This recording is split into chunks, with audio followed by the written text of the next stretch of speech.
सियाराम डूंगरी। आमेर में एक सियाराम डूंगरी है जो प्राचीन एक मंदिर है। 300 साल पुराना मंदिर है। परसों रात को एकदम से जबरदस्त तरीके से आवाज आई और ये मंदिर का एक हिस्सा पीछे की तरफ गिर गया। गिरने से महाराज जी निकल के आए, देखे भाई ऐसा क्या हुआ। लगातार हम इस पे खबर बनाते हुए आ रहे हैं और खबर दिखाते भी आ रहे हैं। कंटेनर जैसे पुराने इमारतें हैं, पुराने मंदिर हैं, सरकार हमेशा ये दावे करती है कि साहब इनकी हम मरम्मत करवाते हैं, लेकिन ऐसा मुझे लगता नहीं है कि इनकी कभी मरम्मत भी हुई है। महाराज जी क्या बोलोगे इसके बारे में? आप जरा से ये बताइए, जैसे जिस तरह से ये मंदिर गिरा और ये घटनाक्रम हुआ। ऐसा है कि हमारा ये पुराना मंदिर, और आज तक वैसे गवर्नमेंट वगैरह से तो हमने कोई सहायता ली नहीं मरम्मत करवाने की, और नहीं किसी प्रकार की कोई हमारे तो संतों के द्वारा ही इस व्यवस्था को देखे जाता रहा है। और 1985 से मैं देख रहा हूँ।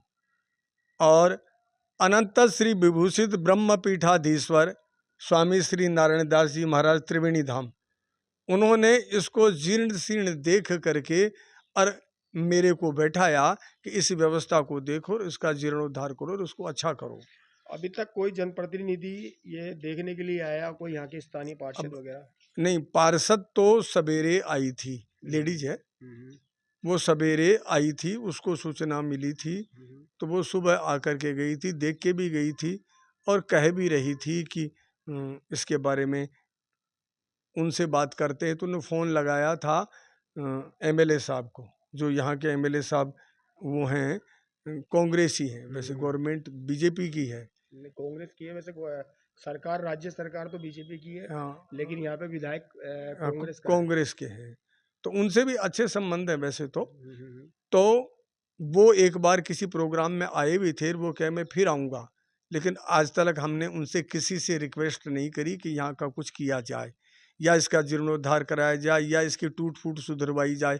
ऐसा कुछ नहीं, हम तो अपने हिसाब से ही चल रहे जिस थे। तरह से देखा जाता है महाराज जी की, करीब वसुंधरा के टाइम पर सभी मंदिरों का जीर्णोद्धार हुआ था और जितने भी परकोटे हैं उनका जीर्णोद्धार भी हुआ है, उनकी है ना मरम्मत भी कराई गई है। तो क्या ये मंदिर उस टाइम पर नजर नहीं आया इनको? एक ऐसा है, नज़र आवे नहीं आवे इसकी बात नहीं है, हमने तो कोई पहल करी नहीं और न ही हमने किसी नेता को कहा। आज भी आपको बताता हूँ कि वो पार्षद भी इसलिए आ गई थी, मैंने पार्षद को फ़ोन नहीं किया था कि मैं पहले कई बार पहले बुलाया था और वो कई बार आश्वासन दे के गई थी कि ऐसे कर देंगे ऐसे कर देंगे, कुछ किया नहीं।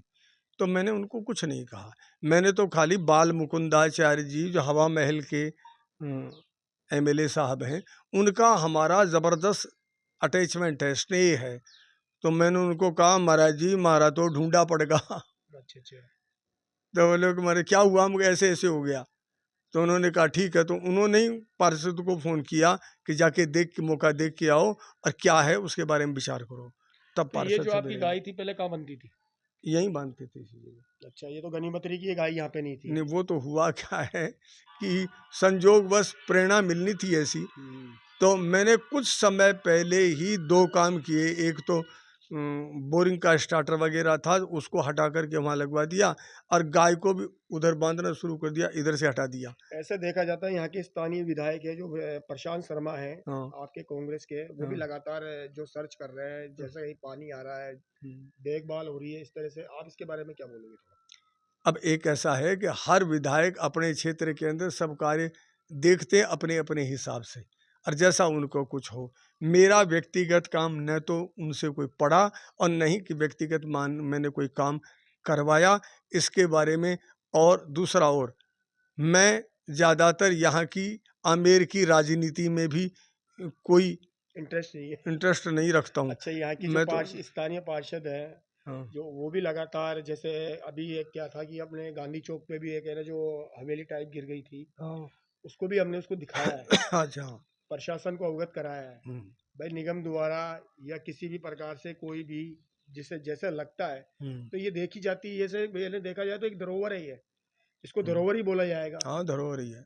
ऐतिहासिक धरोहर है, पुराने मंदिर होते हैं, पुरानी जैसे अपने क्या बोलते हैं परकोटे हो गए, ये धरोहर ही है, ये मंदिर भी एक धरोहर ही होता है। तो इसके लिए आप क्या बोलोगे प्रशासन को, और क्या कहोगे अब राज्य में बीजेपी की सरकार है, आप उसके लिए क्या बोलेंगे आप? एक ऐसा है, न तो हम एक किसी में गलती निकालेंगे, कोई बीजेपी में, नहीं कोई गलती निकालेंगे किसी कांग्रेस में।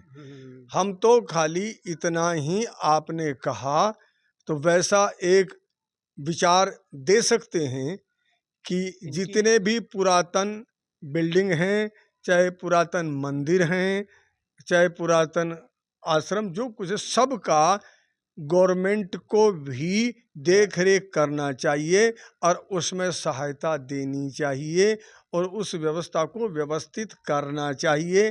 क्यों कि ये चीज़ें आज के 250-300 वर्ष पहले बनी, वो चीज़ें न तो बनती हैं न ही देखने को मिलती हैं वो नष्ट हो जाएंगी। तो एक पुरानी चीज़ नष्ट हो जाने से एक जो लोगों को अच्छा लगता है, आके देखते हैं कैसा लगता है, तो वो सब फिर दूसरा अच्छा नहीं लगता है। तो इसका उसका होना चाहिए।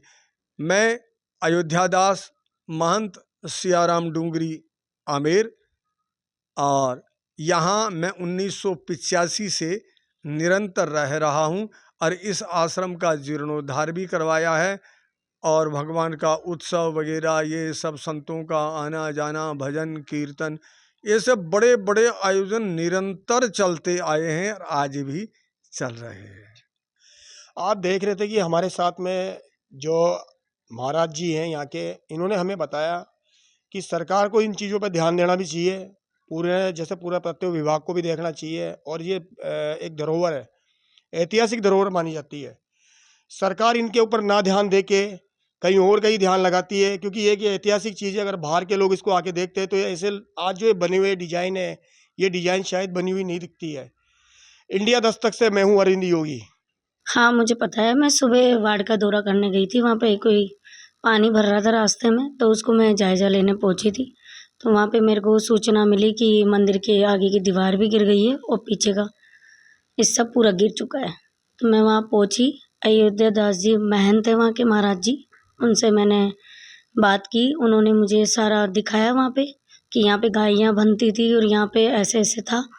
तो मैंने उन्हीं के सामने सभी को कॉल किया, पटवारी को भी, एसडीएम को भी और प्रशांत जी को भी, और उनकी बात भी करवाई और सभी अधिकारियों को बोला कि जो भी हो सकता है इस मंदिर के लिए वो कार्य कराया जाए। जैसे देखा जा रहा है लगातार बारिश का दौर जारी है, और अभी भी एक सुभाष चौक में एक 4 मंजिला बिल्डिंग गिर गई। प्रशासन जो है जिस तरह से दिख रहा है, इसके बारे में आप क्या बोलोगे? कल भी अगर बड़े बड़े दावे किए गए थे कुसुम यादव द्वारा, महापौर द्वारा, लेकिन वो प्रवासी थे, यहाँ के नहीं थे, पश्चिम बंगाल के थे। इसके बारे में आप क्या बोलोगे इनको? देखिए, पहले तो मैं सभी को ये कहना चाहती हूँ, जितने भी इमारतें हैं पुरानी, उसमें से सभी लोगों को वहाँ से खाली कर देना चाहिए, क्योंकि जो बारिश चल रही है पिछले कुछ दिनों से और अभी भी आ रही है, इस टाइम पे सभी जर्जर इमारतों को खाली कर देना चाहिए।